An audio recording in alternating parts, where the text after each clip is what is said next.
Ya, karena banyak orang mengaku mengenal Tuhan, sesungguhnya tidak mengenal Tuhan dengan baik. Banyak orang mengaku pelayan Tuhan, tetapi terkadang yang dilayani bukan Tuhan, tapi melayani dirinya sendiri. Saya berdoa malam hari ini kita tidak hanya hadir dalam Miracle Night, tetapi miracle terjadi atas kita semuanya. Yang setuju tepuk tangan bagi Allah kita, haleluya. Nah, saya ambilkan Keluaran pasal 15 ayat ke-26. Akulah Tuhan yang menyembuhkan engkau.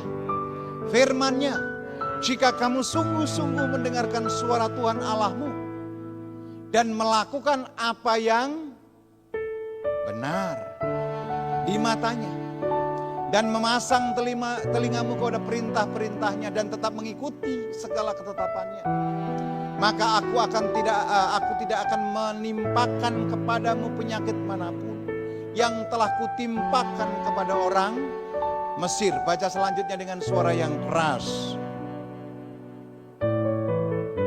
Siapa penyembuh kita? Siapa penyembuh kita?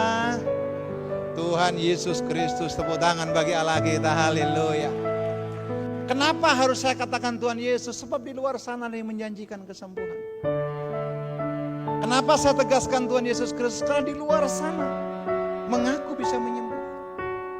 Tetapi saya tegaskan, firman ini menjadi kuat saudaraku. Karena Tuhan berkata apa? Aku tidak akan pernah menimpakan sakit penyakit yang pernah kutimpakan atas bangsa Mesir. Maaf, bukan maksud sombong, saya sudah lebih dari 50 kali pergi ke Mesir. Saya tahu betul penyakit yang ditimpakan orang Mesir. Saya tahu betul yang namanya penyakit yang ditimpakan buat bangsa yang bukan pilihannya. Saudaraku yang dikasihi Tuhan, kalau Bapak Ibu pergi ke tanah perjanjian, Bapak Ibu akan menemukan yang namanya kolam Bethesda. Tapi sekarang jangan cari kolamnya, airnya nggak ada. Air nggak ada, airnya kering. Tapi bukan seperti sumur Zam-Zam diambil airnya, enggak ya, memang alamnya kering.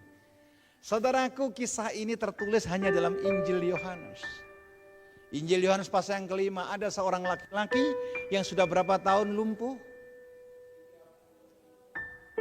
Ada yang di sini sakit baru 1 bulan, 2 bulan, 3 bulan, 1 tahun. Saya mau katakan Tuhan sanggup menyembuhkan saudara. Nah, tepuk tangannya ragu-ragu. Haleluya. Ada seorang laki-laki 38 tahun lumpuh. Kenapa? Menunggu kolam itu digerakkan. Tapi ingat, itu tradisi. Apa? Tradisi. Sebab ketika Yesus bertemu dengan laki-laki ini, kamu gak perlu di sini. Angkat tilammu dan berjalan. Pak, Bu, sahabatku yang dikasihi Tuhan, yang membuat saudara dilawat Tuhan bukan semata-mata gereja. Sebab hari-hari ini banyak orang membanggakan gereja. Saya mau katakan gereja tidak menyelamatkan. Yang menyelamatkan hanya Yesus Kristus Tuhan. Amin. Ya. Dan Tuhan berkata, angkat tilammu dan berjalannya. Bukan di situ masalahnya. Tetapi Yohanes pasal 5 ayat yang ke-14, Yesus berjumpa lagi dengan orang itu di mana? Di gerbang bait suci Allah.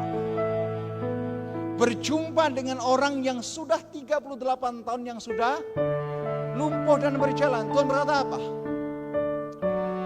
Kamu telah sembuh. Dan jangan berbuat, Pak, Bu, maafkan saya, maafkan saya. Mungkin khotbah saya agak keras. Kalau engkau gak terima kesembuhan, jangan-jangan ada dosa yang kita simpan. Lu